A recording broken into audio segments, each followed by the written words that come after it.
Welcome to UCR Writers Week 2023. We're thrilled to have you join us today. A few helpful notes in case you've never attended an event on Crowdcast before. When it's time for our Q&A segment, please submit your questions using the Q&A feature, not the chat.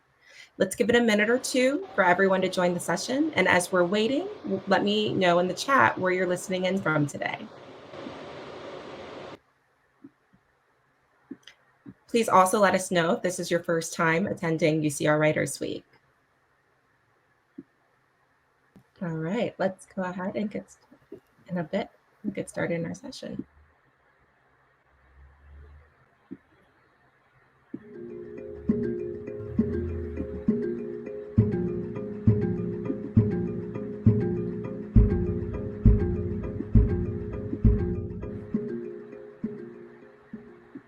Welcome to the 46th Writers Week at UCR. 46 years of incredible literary presence. We at UCR would like to respectfully acknowledge and recognize our responsibility to the original and current caretakers of this land, water, and air, the Cahuilla, Tongva, Luiseño, and Serrano peoples, and all of their ancestors and descendants, past, present, and future. Today, this meeting place is home to many Indigenous peoples from all over the world, including UCR faculty, students, and staff, and we are grateful to have the opportunity to live and work on these homelands. Further, we offer acknowledgement to the Asian, Latino, and African American communities who have also built and tended to this city and its surroundings, oftentimes displaced and disenfranchised, despite their labor and commitment to the area. It is our third year online, and we couldn't be more thrilled than to offer captions and ASL interpreters throughout our sessions. And this year we have some on-campus, in-person events for those close enough to attend. We hope that you attend many events this week and spread the news that we are presenting these 33 writers free of charge to all. Pre-registration for virtual events is required, so spread the links as you spread the news. All of the books are available through UCR, Barnes & Noble, and Cellar Door Books online. Please support our authors by buying their books. And following each reading, please stick around for our live Q&A session. With no further ado, we welcome and greatly appreciate everyone here attending this 46th UCR Writers Week Festival. All of our writers presenting, all of our volunteer panel moderators, ASL presenters, and everyone who tunes into these recordings in the post-festival virtual continuum, and to everyone here attending now, welcome to the 46th UCR Writers Week Festival. Hello and welcome to Writers Week. My name is Trinity Thompson and I'm a first-year MFA student at UC Riverside. It's my incredible pleasure to introduce the three amazing writers being featured in this session: Reza Aslan, Jennifer Croft, and Courtney Cook. Reza Aslan is a religious studies scholar, screenwriter, television host, essayist, and public intellectual. He's also a recipient of the prestigious James Joyce Award and the author of 3 internationally best-selling books, the latest of which is An American Martyr in Persia, the epic life and tragic death of Howard Baskerville. He's joined by Courtney Cook, a writer, illustrator, and teacher. She is the author of the 2021 graphic memoir, The Way She Feels, My Life on the Borderline in Pictures and Pieces, which she both wrote and illustrated. And finally, we have writer and translator Jennifer Croft. Croft won the 2020 William Saroyan International Prize for writing for her illustrated memoir, Homesick, and the 2018 Man Booker International Prize for her translation from Polish of Nobel Laureate Olga Tokarczuk's Flights. Please join me in welcoming these writers. Hello, I'm Reza Aslan. I'm a professor at UCR. I will be talking today about my latest book, An American Martyr in Persia, which is a biography of Howard Baskerville. I'll begin with a brief reading from the introduction. I have always known the name Howard Baskerville. For as long as I can remember, his name was a flash in the corner of my eye.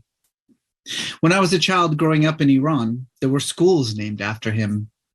His face, cast in bronze, was prominently displayed in a museum in Tabriz, the city in which he died and was buried. His tomb is still there, pressed up against an overgrown apricot tree in a long abandoned cemetery. The edges of the sarcophagus are smooth and worn, not from the elements, but from a century or so of curious hands. People used to come here from all over the country to honor the American who gave his life for Iran. These days, hardly anyone comes at all. Those few who still visit his tomb know little about the man lying inside, save for the bare facts of his life and death. He was 22 years old, a Christian missionary. He came to Persia in the fall of 1907 to teach English and history and to preach the gospel. He took up arms and fought alongside his students in a bloody revolution against a ruthless tyrant. He died a martyr in the cause of freedom and democracy. This is a book that I've wanted to write for quite some time. I, as I say, grew up hearing the story of Howard Baskerville, this 22-year-old Christian missionary from Nebraska who went to Persia, modern-day Iran, in 1907 for a 2-year stint teaching and preaching the gospel. He arrived at an auspicious time. In 1906, a group of young, zealous Iranians, men and women, began pouring out onto the streets of Iran, demanding a constitution, a document that would lay out the rights and privileges of all the citizens in the country, and the creation of a parliament, an independent body that would have not only the power to pass legislation, but more importantly, to curb the unchecked authority of the Shah, the monarch of Iran, a man at the time by the name of Muzaffar ad-Din. It took a long time. It took about 1.5 years of protests and strikes and boycotts and bloodshed. But in 1906, the revolutionaries succeeded. They got the Shah to sign a constitution, a fairly progressive document, actually, and to allow for the election of a parliament. Now, unfortunately, not long after having signed the Constitution, that Shah died, and he was replaced by his 35-year-old son, a man by the name of Muhammad Ali. Muhammad Ali was, not a good guy. He was raised to believe that the throne was his by birthright, that God had made him king of Iran. He was incensed with his father for having curtailed what he believed to be his divine authority to rule over all of Persia. And almost immediately, he began to undermine the constitution, first behind the scenes, and then increasingly with the help of his Russian backers. He very explicitly declared war on the constitutionalists. He managed to reconquer almost the entire country back to the throne, except for one city in the northwest of the country, a city by the name of Tabriz. Tabriz became essentially the last bastion of the revolutionaries. It was where all the revolutionaries kind of gathered together to create a last stand against the Shah. And it became this kind of cause célèbre where revolutionaries, anti-imperialist revolutionaries from across the world began to pour into Tabriz to take part in what was at that time the most successful anti-imperialist revolution in the world. So there were fighters from Russia and Georgia. There were Armenians, Jews and Christians, Muslims, Baha'is, Buddhists, Zoroastrians. There was this incredible, multi-ethnic, multinational, multi-religious coalition that came together to form this People's Army and to fight for the Constitution against the Shah. This is around the time that Howard Baskerville arrived in Tabriz.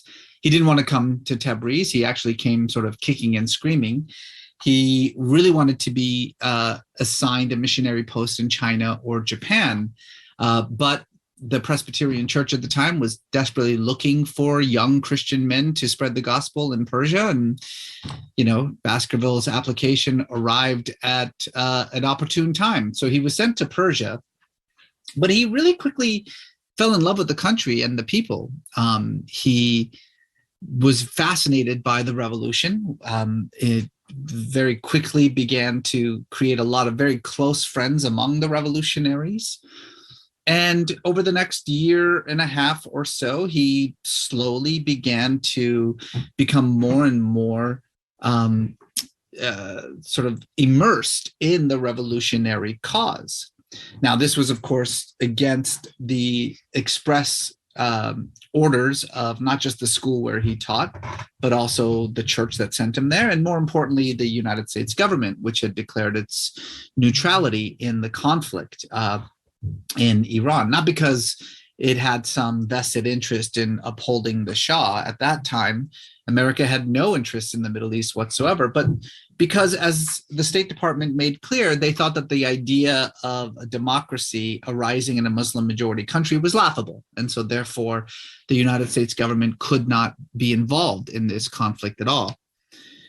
So Baskerville, despite repeated warnings not to have anything to do with this revolution, began to just slowly and in small ways immerse himself in the revolutionary movement until the winter of 1909, when the Shah's troops, having failed to take Tabriz militarily, changed tactics and decided to besiege the city instead, cutting off all food and water to the city.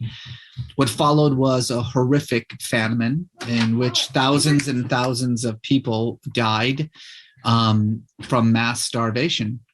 And so as a result of that, Baskerville had this kind of moment where he sort of changed. He switched. He went to his classroom and he told his students that he could not bear to watch the sufferings in the streets any longer, and that he had no choice but to abandon his teaching position, give up his missionary post, and go and join the revolution.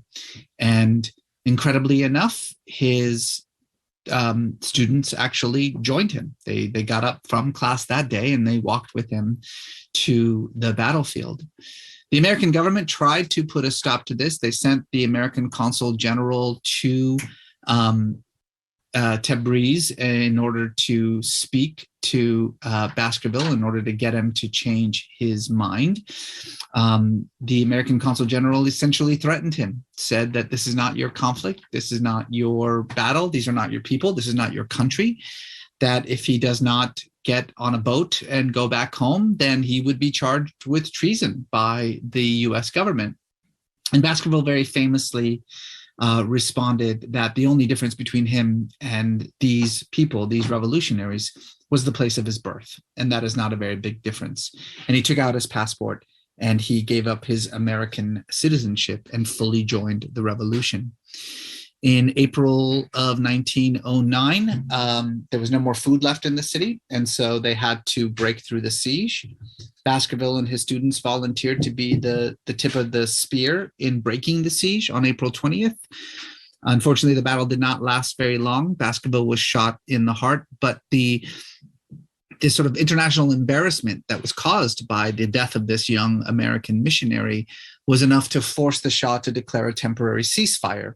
The revolutionaries used the temporary ceasefire in order to march on Tehran, to bring the Shah down from his throne, send him into exile, to re-establish the constitution, rebuild the parliament, have new elections. And the very first act of that new parliament was to declare this young missionary from Nebraska to be a hero and a martyr to the cause of Iranian democracy.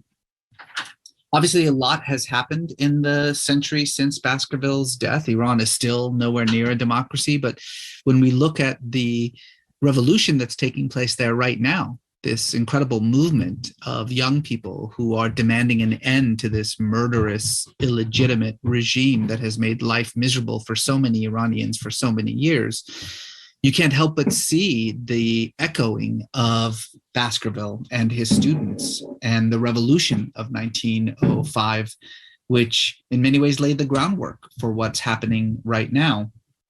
And I guess what I would say to everyone who is watching events in Iran and wondering what it is that they could do or how they should feel about it, we should remember Baskerville's feelings and emotions, and most importantly, his his sort of commitment to the freedom of someone else. That idea that the only difference between you right now and the people of Iran fighting for their most basic rights is the country of your birth. And the fact that that's not a very big deal, that's something that I think we can all learn from Howard Baskerville. And as we not just support the Iranian revolution, but empathize with it and recognize that there isn't all that much that separates us from those people, that the memory of Howard Baskerville will create the sort of spark necessary for the international support that these Iranians need in order to achieve the dream of democracy for which Howard Baskerville and so many Iranians have died for over the last century. All right, thank you very much. Hi, I'll be reading an illustrated essay titled A Grief Preserved. Please note that this does deal with grief and can be a bit heavy at moments. A Grief Preserved. My phone is set to automatically delete text messages after 30 days. It has been 1,463 days since you died at the time of my writing this. I used an online counter to figure that out, one with confetti that explodes on the screen once you hit calculate. The counter doesn't know that this is not a celebration. It does not know that 1,487 days ago was the last time we ever spoke, nor does it know that 1,455 days ago, your texts were erased from my phone permanently, your name never to pop up in my messages again. All it knows is that I'm keeping track of something. I texted you asking what tattoo shop you'd gone to for the stalk of lavender you had tattooed on your forearm on your 21st birthday, believing then that it was permanent, that you were permanent, that you wouldn't be dead within the year. You recommended Deluxe Tattoo. Google told me it was rated the #1 tattoo shop in Chicago 2 years in a row by the Chicago Reader, but I didn't care about the review. It was you who I trusted. My tattoo is supposed to represent the Van Gogh quote, "If I am worth something later, I am worth something now. For wheat is wheat, even if people think it is a grass in the beginning, though most people think it's lavender." I never correct them. Your last name was Lavin.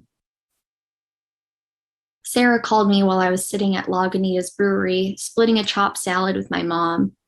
I was wearing a tie-dyed shirt and drinking a hard cider, and I let the call go to voicemail. I'm at brunch with my mama. What's up? Court, call me. Something bad happened. Really bad. I called her the second I read the text. I don't remember what she said exactly, just that you'd fallen from a ladder. Most of your ribs, scapula, pelvis, and 2 of your vertebrae were broken. You'd been rushed into surgery where part of your skull had been removed to allow room for your brain to swell. There was something like a 17% chance of you waking up.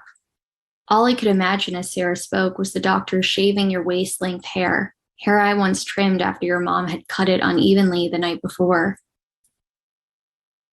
2 days after the call, your brain scan showed no activity and 17 hopeful% dwindled to 0. This is when our friendship transformed, came to live forever in that liminal space online. I posted 10 photos of us to Instagram, and in every one of them, I am hugging you. I felt that my memorial for you had to somehow prove our love, serve as the tangible replacement for your lost physicality. 8 years of friendship boiled down to a single Instagram post. 1 day later, 3 days after your accident, it was your 22nd birthday. Instead of receiving gifts, you donated your organs to those who needed them, those who had brains that weren't dead, those who would wake up. Rather than calling you to say happy birthday or celebrating by going out in the city like we had the year before, our friendship stretched on in pixels. Did you know I loved you? Let me count the ways.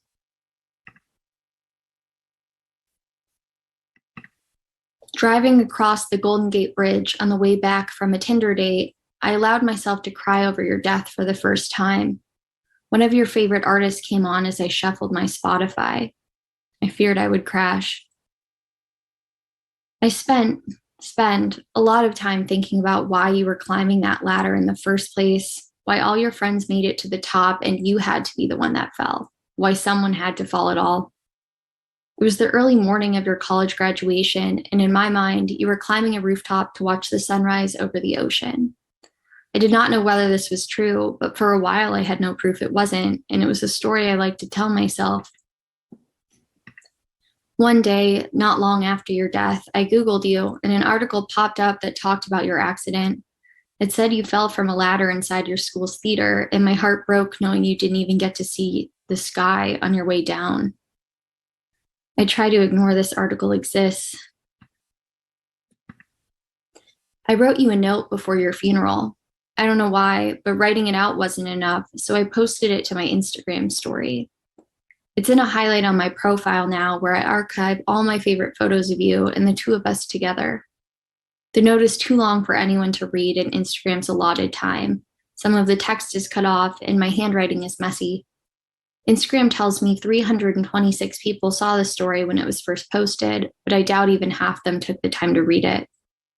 I don't know if I even want them to, but I guess they had and have the option. It's there in public for anyone to see. I think my desire to post it probably goes back to the idea of craving proof of our friendship.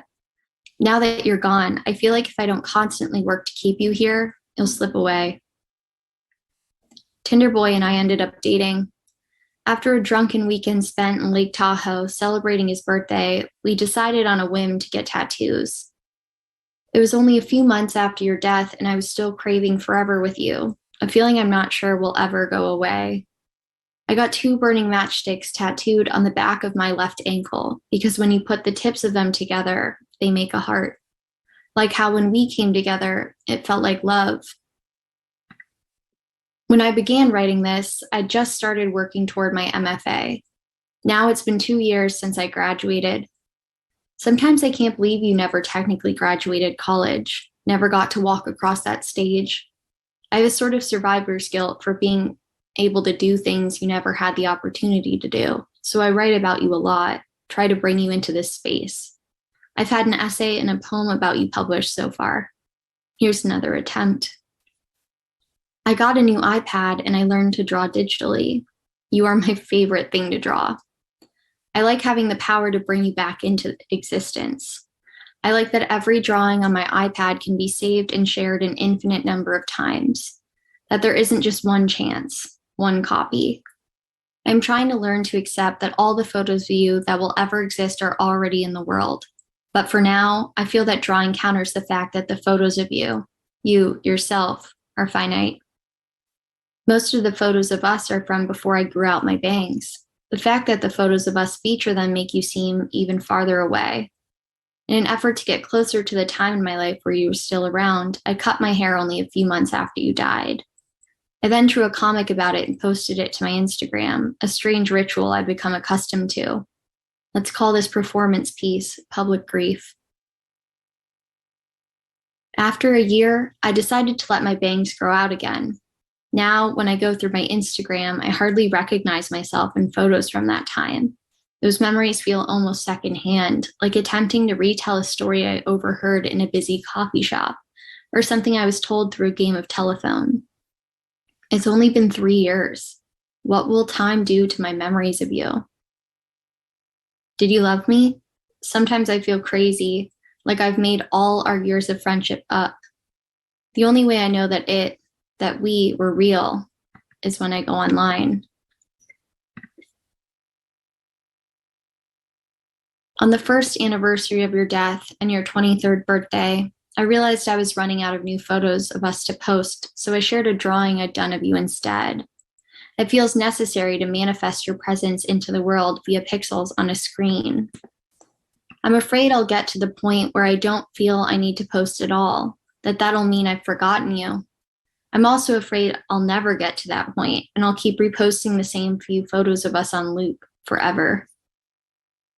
The thing that scares me most is that memories are fallible. Every time I remember you, a piece of the memory shifts, adapts, changes, accommodates itself to suit who I am right now, what I need in this moment. And it never really goes back. The original memory is lost. There are things we experienced together that I am now the only witness to, and the ability to reminisce about those certain experiences has died along with you. In your absence, there's no one to tell me what's real and what's a wish I've made true in my mind. So I document and I obsess and I draw and I post and I post and I post and I post and I post and I post. Thank you. My name is Jennifer Croft, and I'm going to read an excerpt from my novel in progress, Amadou. This comes from the 7th chapter as the great Polish author Irina Rey's translators are beginning to try to find her when she mysteriously disappears. To me, and I believe to Chloe, the suggestion that Irina might not care that much about our work was hurtful. Unsurprisingly, it didn't seem upsetting to Alexis, who was too excited by the idea of a kidnapping to be upset. It felt like we'd each started writing our own story about Irina now, each in the genre that suited us best. Alexis was writing a mystery novel, Chloe a psychodrama using techniques from true crime, Freddie Nordic autofiction, more understated and more boring. I wondered what kind of story mine would be. It was with this question mark hanging over my head that I reached the patriotic picnic, which turned out to be more of an open-air market on the grounds of the Park of Monumental Miniatures, where you could buy camouflage skull caps and gloves, cotton candy, gas masks, and ominous-looking self-published books on preparedness and histories of martial law. I don't think we believed exactly that we'd come across Irina in this crowd, though to a certain extent, maybe we did. But as an excursion, it was more about living in accordance with her values, as well as doing so out in the open, just in case she were to happen by, or to speak to someone else who had been here, or to see a Facebook post that featured us and decide to forgive us and come back. We browsed the stands and the mostly proportionate replicas of local landmarks until we came to a stand that sold toy swords. Chloe raised an eyebrow, and I gave her a nod. Although Alexis had turned up a third reed propped against Irina's Japan-themed bookshelf, it seemed obvious that 3 swords would be better for fencing than 3 skinny sticks. "How much do you want for this?" she asked a man in camouflage as she grasped a gold-toned pommel, and I saw there was a series of pictures that ran down the rest of the hilt. The man squinted, looking at her as if she'd asked him what year it was, or who was the president of the United States. Sometimes Poles reacted that way to a Black woman speaking their language, but it tended to be less of a problem around here, an area that had long been mixed, if not with Africans, then with Jews and Belarusians, Lithuanians, Ukrainians, and Tatars. Then again, it occurred to me that some of these vendors might not be from around here. They might have come in from Elbląg or Lublin or Łódź. Then there was no telling how their patriotism might affect their dealings with us, 3 obvious trespassers, only one of whom, Alexis, might be pale enough to pass, if she kept her mouth shut, which with her was an enormous if. "This is Szczerbiec," said the man. "This is the symbol of the greatness of the nation of Poland, of the bravery of the Poles." "Fantastic," said Chloe. "How much does it cost?" He looked scandalized either by her crass insistence on putting a price tag on the greatness of the nation of Poland or just by her presence at his stand. But in the end, he told Chloe the price, which was low, about the same as a bottle of Żubrówka, and I opened my little silver pouch and took out 1 pink and 1 blue bill.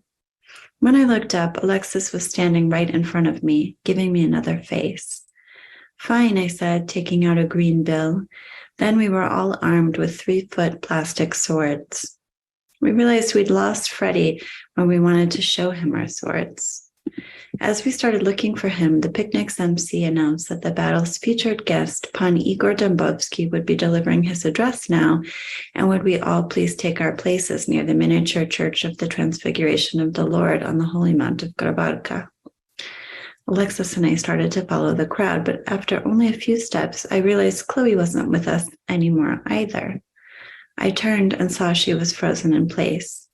I'm sure he'll be there, I called back to her, but this seemed to be the wrong thing to say because she did not unfreeze and maybe even froze a little harder.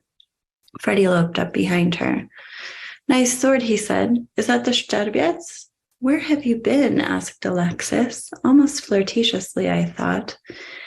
At that stand over there by the miniature fortress, he said. He tilted his head toward a pond with 2 ducks in it. I bought this, he said, and he held out a round hat made of something that looked like suede, but also not like suede. When none of us took it, he put it on. What do you think? He asked. I wanted to tell him he looked gorgeous and ridiculous, that no one but me could love him in that hat, and even I wasn't sure if I could or not.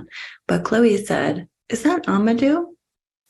He nodded. Wait, what? I started to say, but then an old man started speaking.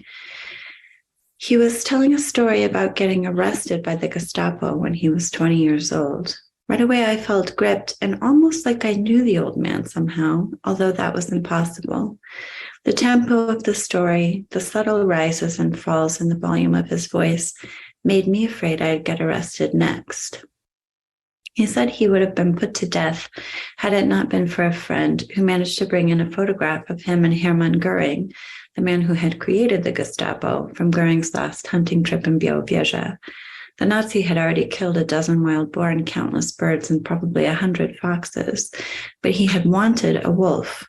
So he had convinced this elderly man who was speaking to take him around the forest until they spotted one. The picture showed the 2 of them standing over the corpse. The elderly man had spent a long time looking into the still eyes of that wolf, he said, which might be why he'd kept the photograph, which in any case saved his life a few years later because the officers who arrested him saw Goering's arm around his shoulders and released him right away. What does this have to do with the Battle of Hajnówka? I whispered to Chloe. Nothing, Chloe whispered. The Battle of Hajnówka was a Polish Thermopylae.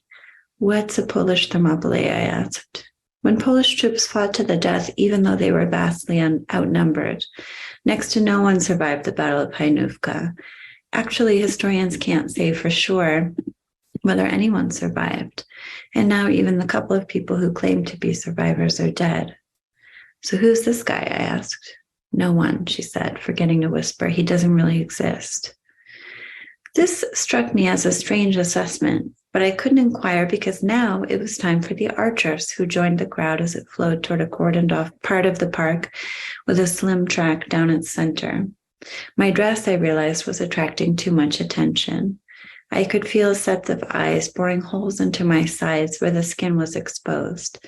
Freddie seemed to feel it too and moved to stand close behind me. Maybe Chloe was acting strange because everyone else was acting strange, I thought, or maybe they were acting normal and we were simply feeling out of place. A few children in traditional outfits were ushered out and oohed and awed over as they shot arrows that dropped limp into the grass a couple of feet from where they were standing. Then the MC, who I could now see was a man in a red hat with 4 crisp corners, announced 2 representatives of the Polish Horseback Archery Association in Białystok, and Chloe and Alexis and I stiffened in excitement, hoping against hope. Irina could be one of them.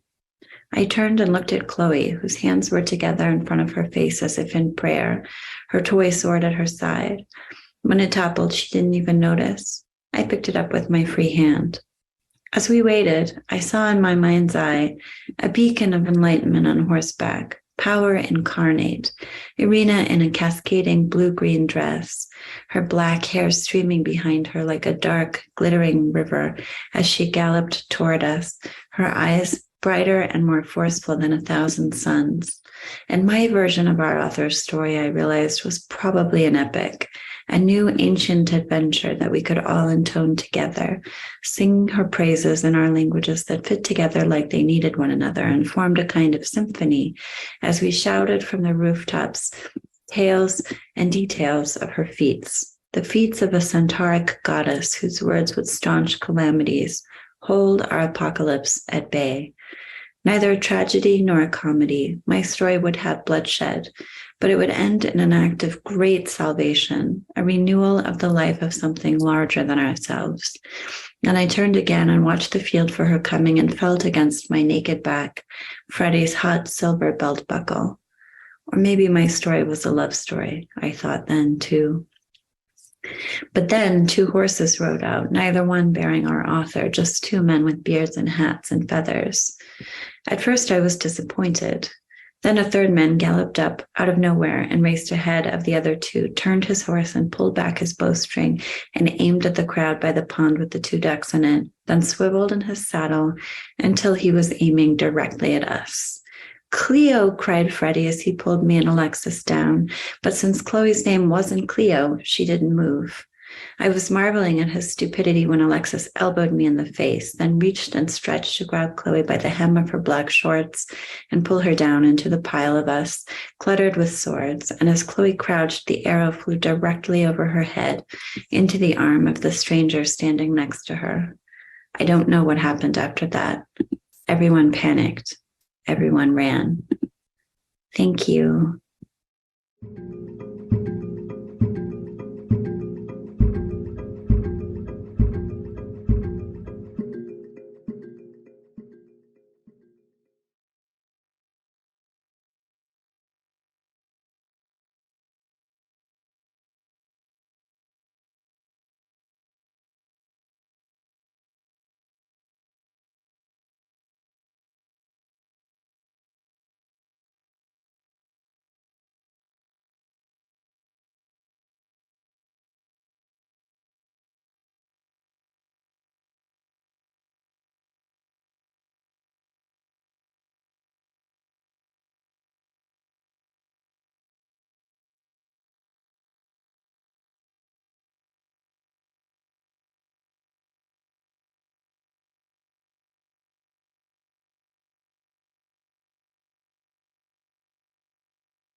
Thank you, everyone, for your patience while we wait for our moderator to rejoin the broadcast.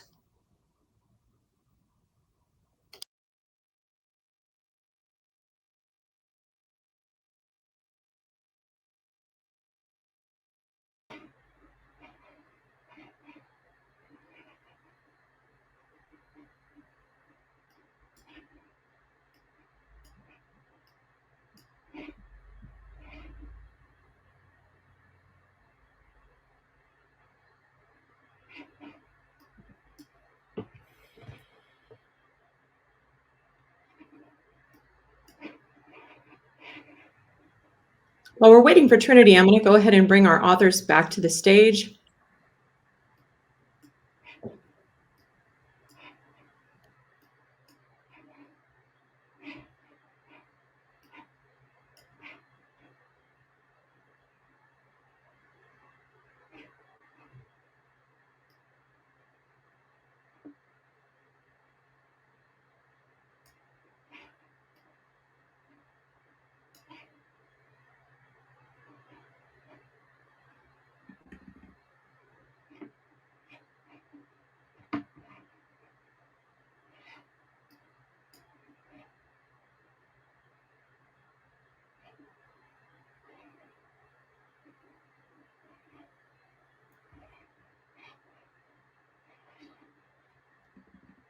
Hello, can you hear me?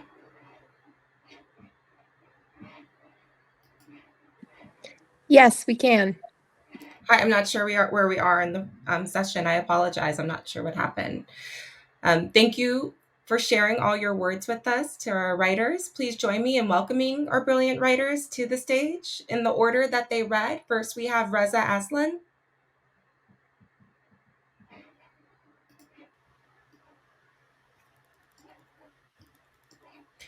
And join me in welcoming Courtney Cook.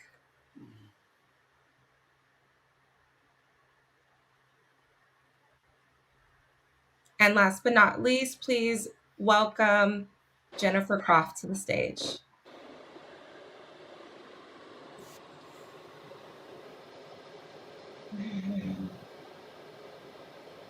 Welcome to you all, and hello to all of our guests. My name is Trinity Thompson. As I mentioned before, I'm here to moderate our Q&A session.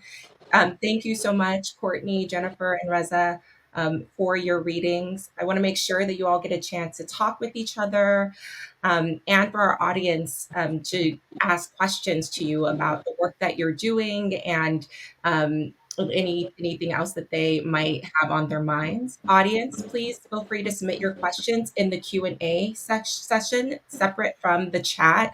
This will give us the opportunity to answer for folks to upvote questions and for our writers to answer the questions that are coming to the top of the list for everyone.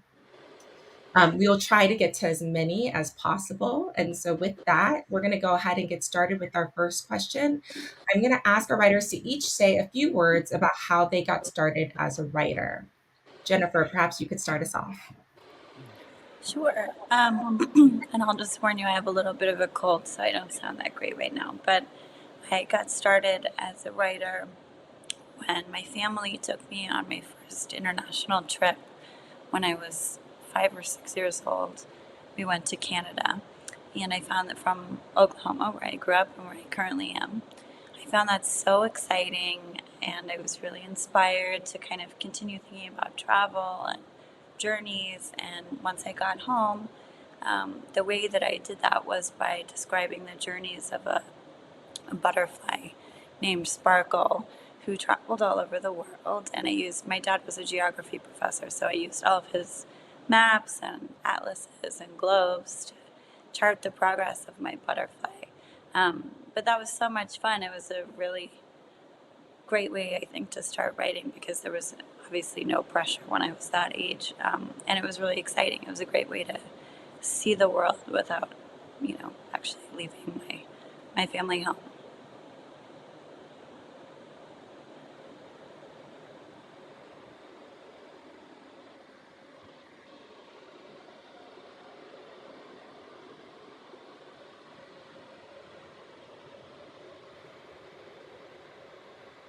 Thank you for sharing that, Courtney. Why don't you share a little bit about your journey to being a writer?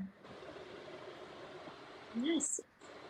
So it's hard for me to imagine a time when I didn't consider myself a writer, even if that sounds silly when I was a child. My mom is a writer, and I grew up attending her book launch events and seeing her at her computer at night and during the day just working on young adult novels. And it just always felt like something that was very much a part of me and my family and something I was surrounded by.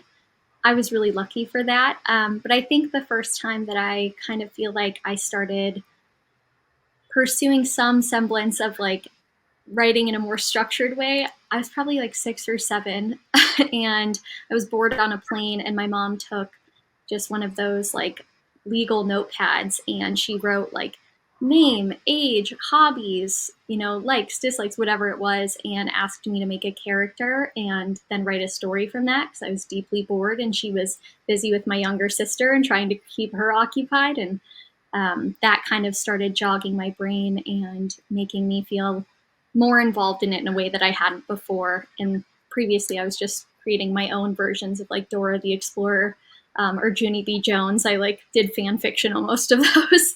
But then I just continued, and it was always just part of me. So I'm really grateful to have that kind of have that been this like constant throughout my life. Thank you for sharing.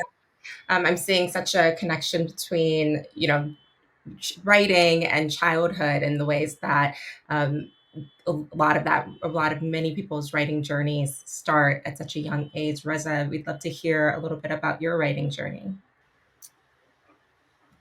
Sure. Kind of like Courtney, I don't think I ever wanted to be anything else. I don't have, honestly, a single memory in which I ever wanted to be anything else except a writer. Like I was never, I want to be a fireman when I grew up, or I want to be a superhero.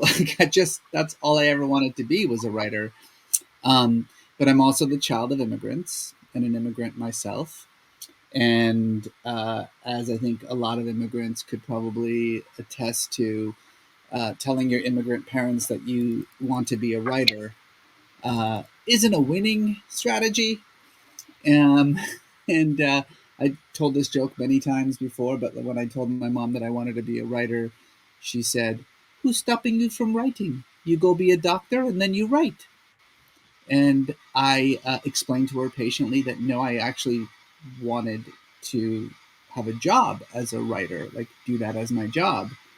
And she said, fairly correctly, "That's not a job." So I, went to, I've always been very interested in, world religions. And so I went to school to pursue a doctorate, but I always wrote on the side. And then this is actually a funny story. I don't think I've ever actually told this story, certainly to the Riverside community.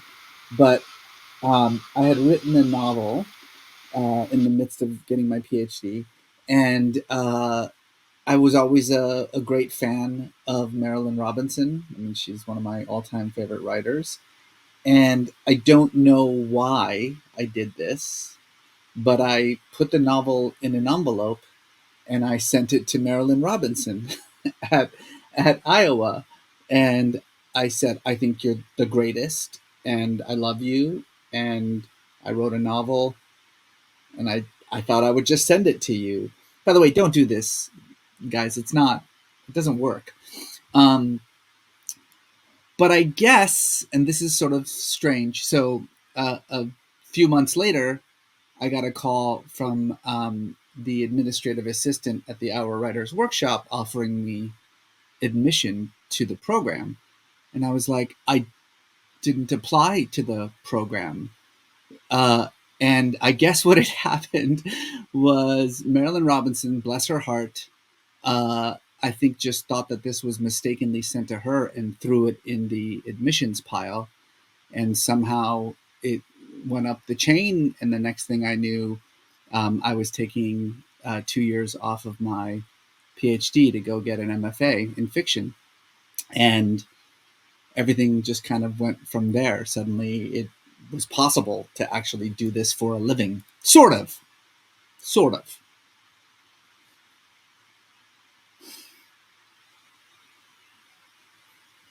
Oh wait, okay. I don't know if we can hear you, Trinity.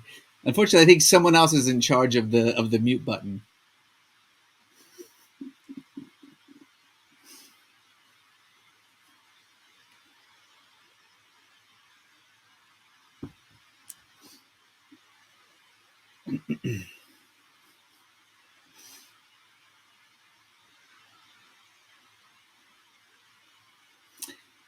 It might be better if we ourselves have control over our mute button instead of the administrator. That's my guess.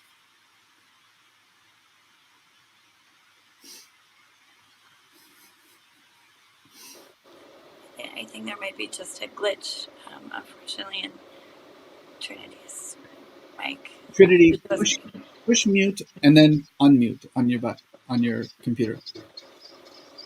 No. All right. Well, I will ask a question while we're waiting for Trinity. Courtney, you're my fellow student, and I'm so proud of you. And just so, it's so wonderful to see your success in the years after you left. How would you say that the practice of studying writing, which not a, you certainly don't need to do in order to become a successful writer, has helped you in your career, and especially since a lot of the writing that you do is sort of non-traditional in some ways. What would you say, you took away from the experience of the MFA program? That's such a good question, and I feel so honored to be in an event as just a person beside you, knowing that I've studied with you, and it's very cool. I feel like I've made it in some way. But I think that for me, I always knew that I had something to say, and I really had this urge to share it. And even if I hadn't been in a structured environment, I had always, written and felt compelled to do that. But I felt a little unmoored in that process and unsure of how to best hone my voice or utilize it, or to say things in a way that they would be most impactful and closest to what I felt as I was writing it. So often I feel like I write something in my head, and then when it comes to translating it onto paper or the screen, it gets lost somewhere as I'm typing it, and it sounds so beautiful in my mind, and then suddenly what is this clunky mess? How did I get here? So being able to pursue my MFA at UCR and study with Reza and Tom and all these other amazing professors, as well as, just writers themselves. And I also went to University of Michigan and studied writing there, and, other places like Tin House Writers Workshop. And it just gave me an ability to make that translation process from my mind to the page easier, I guess, and to figure out a way that I could say the things I wanted to say in a way that felt true to what they felt like to me. It's so feelings based. And then there was also a process for me of figuring out what is a voice in this workshop that I resonate with, and I think they get it and they get what I'm trying to say. And maybe someone is giving me good advice for how they interpret the piece, but that's not the route I want to take. And so kind of figuring out what voices to listen to and when, because it's always different, and someone might get one piece and not quite see where you're going with another. And so kind of finding my own voice and how to translate it, along with finding my own voice among a sea of other people who only want to see me succeed and are offering me advice, but which is the advice I want to take, and what can I say? Thank you so much. I'm going to respectfully decline that one.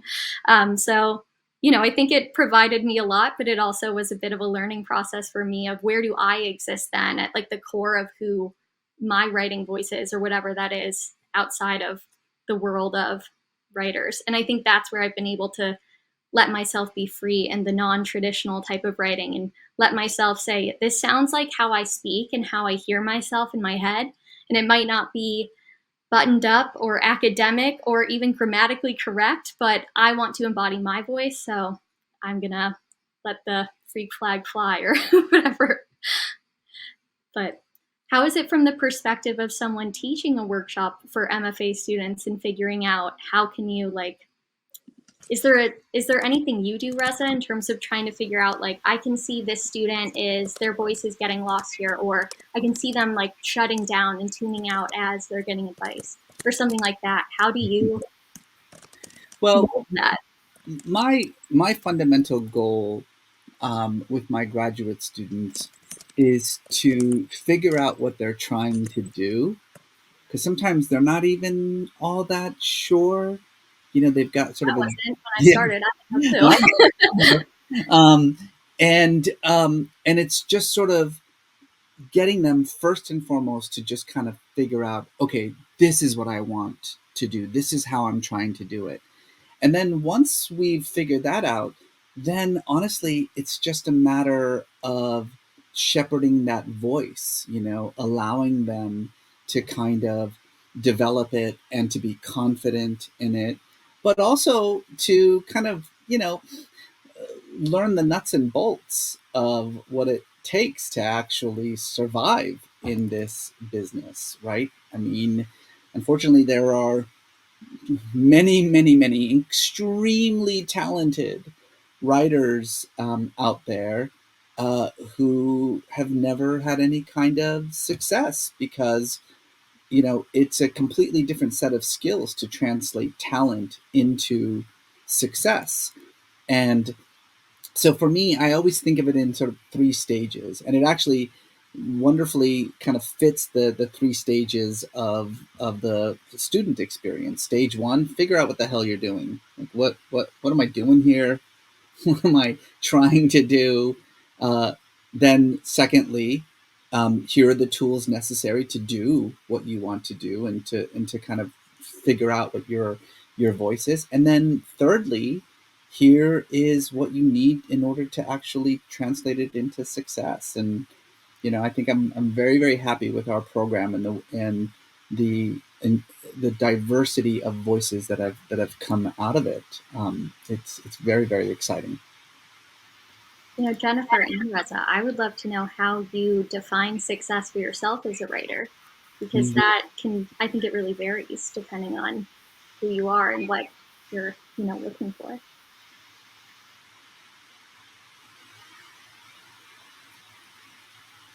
Sorry, was that question for me? I missed the first part of what you said. I would love to know from both you and Reza. Okay.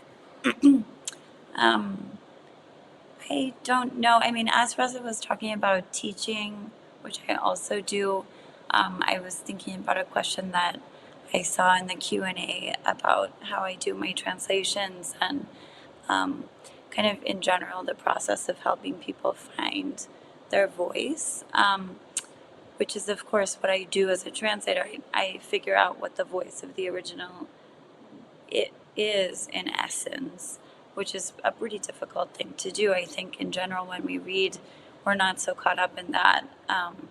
So translators read very closely, and then we also invent a new voice that will be in harmony with that first original voice in a kind of duet. So I think based on that, I feel like my work is becoming successful when I am able to read it just on the page or aloud, and the voice actually rings true to me, and I'm entertained by it, and I'm excited by it, and it feels like something I might want to translate. If I were going to translate myself, which in a way, I did for my first book, Never Again. But yeah, I think it all has to do with voice for me.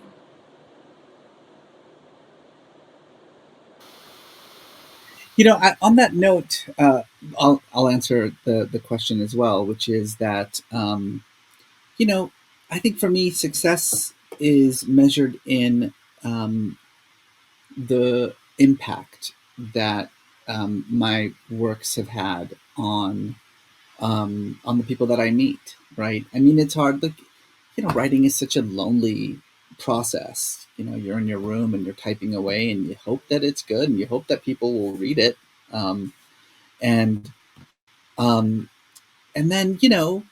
it gets out there, and maybe it's a success. But then again, how do you define success? But for me, I think the times where I felt best are the times in which I'll travel around, not just the US, but around the world, and I'll find people who will say, this book changed my life, or this book made me want to be a writer. Because I remember when I was young and I would read works like that, and they would just absolutely reframe my perception of the world. And that a text could do that a novel or a work of fiction or nonfiction could do that is sort of magical. But to Jennifer's earlier point, I do have a question, because a lot of my books have been translated into different languages, and as a writer, you don't really have any control or access to that at all. You just sort of hope and pray that it captures your voice, and it that it's a good translation, and especially for writers who labor so much over their sentences, like I do. Um, what is it like for you, and do you do this often, to work with an actual author as you're translating? Because I got to be honest with you, I've had, I don't know, dozens of translations, and maybe once the translator actually reached out to me, and it was basically like, what did you mean by this word? There are many ways that I could translate it. I just need to know what you mean by it. But otherwise, as an author, I have been completely left out. I mean, the only connection I have with the translation is when it arrives at my house. What connection would you like to have with the translator? I don't know. Honestly, I imagine more of like a symbiosis. Like where we talk, we get to know each other. She tells me what she thinks about the book, what I'm trying to do. I tell her about the things that are important to me. Um, but it's never like that. It's always, here's a contract for the Chinese edition, and then 18 months later the Chinese edition shows up at my door, and I don't know. Like I look at it and I think, I hope this is good, but I don't know if it is. So it's a weird relationship between the writer and the translator. It is a very weird relationship, but you do have control over your relationships with your translators. So the novel that I read from is about a writer who always gathers her translators together to work on a particular book, and there are people who do that. Murakami does that. There's a beautiful documentary about his translators getting together. Olga Tokarczuk, with whom I work, um, I know her translators very well. I mean, now she has more, but I know the people who, like me, have been working with her for 2 decades, and we've met a number of times. Olga organizes some things more now that she has more resources. She's organized her own foundation in Wrocław, where she lives, to bring people together. But to her, that kind of conversation is really important, not only so that everyone can get on the same page, literally, but also so that she can get to know her translators. She really cares about them, about us. And it's really kind of nice to know that it also is really helpful for the translators to be in touch with one another. When we have questions about a book or we find a mistake or something, we can check in with each other. I did that a lot with the German translators of the books of Jacob. So I think that's a great idea. In general, I don't ask my writers questions. I know all of them. Some of them I know very well, but I like for the text to kind of speak for itself and be self-contained. I don't want to know too much about what the writer was thinking or feeling when they wrote a certain sentence. I don't want to hear that. I just want to kind of find my way to an English language experience that's going to be similar to the Spanish language experience of the original, without interference from the person. But that's particular to me. I think a lot of translators do ask. We only have 10 minutes left. Courtney, I'd love to hear what you're up to next. What are we going to see from you? That is such a good question. I feel like when I graduated with my MFA, we spent the last month or two online because of the pandemic, and I felt I was in the midst, like very much in the trenches of finishing up edits for my book, which is super exciting. And I somehow scored a book deal with Tin House, which had been my #1 dream publisher ever. Really since I was 16, and I became a fangirl after my mom went to the workshop in the summer, and I had a shirt that I wore all the time. It was one day, and then it somehow happened, and it was my life. And then I was just so in the thick of it that when I wrapped that up, I threw myself into promotion and kind of just put the actual writing aspect on hold, or not on hold, but I just kind of, was focusing elsewhere, and I had just felt like I had given everything in the MFA and I needed to kind of recharge. So I feel like I have tried not to rush myself out of that process, but I think I potentially gave myself too much time to hang out. And so now I kind of made a commitment to myself recently to focus more regularly on my craft. And I've never been someone who wrote every day, but unless I had to during the MFA program, but on my own, it was more like every few days type of thing. And I let myself fall out of practice, but I do know that really stimulates my mind and like gets me feeling creative and excited. So I'm currently just in a stage of kind of like getting to know what I want to share now. My book is about living with borderline personality disorder and mental illness. And I primarily have written about that because it was so prevalent in my life. And of course, it's still part of me, but there are other aspects of my life now that are louder. And so I want to kind of see where that takes me and what else I can, share with the world that isn't primarily about that experience. And I just want to kind of like rediscover what makes me excited and where do I feel like I have something valuable to say. That was always my thing. People always have asked, oh, well, what's your next book about? And I'm like, I'll know when I know, because I don't want to write one just to write one. I want to write it because I feel like genuinely passionate about it and compelled to share it with the world. So exploration, that's what you're going to see from me next until I figure out where that takes me. But it's kind of exciting. That's great. And Jennifer, same question for you. What's next for you? So this novel is coming out next March, and I'm also writing a book about postcards, but I am seeing the news about Catapult today on Twitter, as I'm sure others are as well. So I was on my 4th editor for that book. Now I guess I'll be on my 5th because that editor was just laid off. So I don't know when that's going to happen, but in theory, there's a book about postcards. And Reza, what about you? What are you working on next? Well, I just, finished a long and grueling book tour for American Martyr, and I have just some international dates now that I have to do. But usually the year after I'm out with a book and I'm touring with it is kind of a palate cleanser year for me, and so.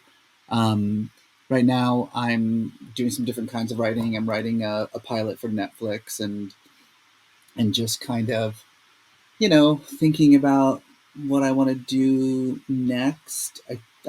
This book is my last nonfiction book. I never had planned on being a nonfiction writer; it just kind of fell into my lap, and then, 15 years later. And so I'm excited to go back to my roots in fiction and work on something there. And I have a plan for that, but I don't think I can't really talk about it yet. If I talk about it, it'll explode. So I can't talk about it. But also teaching and loving life at UCR, and that I think is a great transition to talking about how wonderful Writers Week is, and how blessed I was to be a part of this, and to see Courtney and Jennifer, and thank you everyone, especially Eliza, for figuring out what the hell we're talking about here, and to Tom and to all the very, very hardworking volunteers that made Writers Week happen, especially to Trinity, who just soldiered on despite all the technical problems. But thank you everyone for joining us. There's so much more happening this week, so many more amazing events, and we hope that you will join them all. So I'll just say goodbye, and Courtney and Jennifer, if you want any last words. I'm just so grateful to be a part of this. When I, was an MFA student, I would attend Writers Week, and I was just like, oh, wouldn't it be cool to one day be a part of it? So I feel really lucky and, honored to have been invited here among such amazing other writers. And so thank you for letting me share space with y'all and have such a lovely conversation. And, you know, I want to just everything Reza said, that again. Thank you so much to our wonderful writers. I'm Lily, MFA fiction student here. I'm just leaping in for Trinity, who's having mic issues. Just to thank everyone for spending time with us today. We hope you've enjoyed it. As you know, our goal is to keep Writers Week 100% free to attend. We couldn't do that without the generosity of our donors. So if you got something of value from today's session, which I certainly did, and I think everyone's probably in agreement, and you want to make a gift to show your gratitude, you can do so by clicking on the bottom of your screen. Gifts of all sizes are appreciated, and everything given will help to support our Writers Week Festival. Thank you again for joining us, and we hope to see you in our live session this evening and all subsequent sessions this week. Thank you so much for coming, and thank you so much to our amazing writers for being here. Awesome. Thanks, everyone.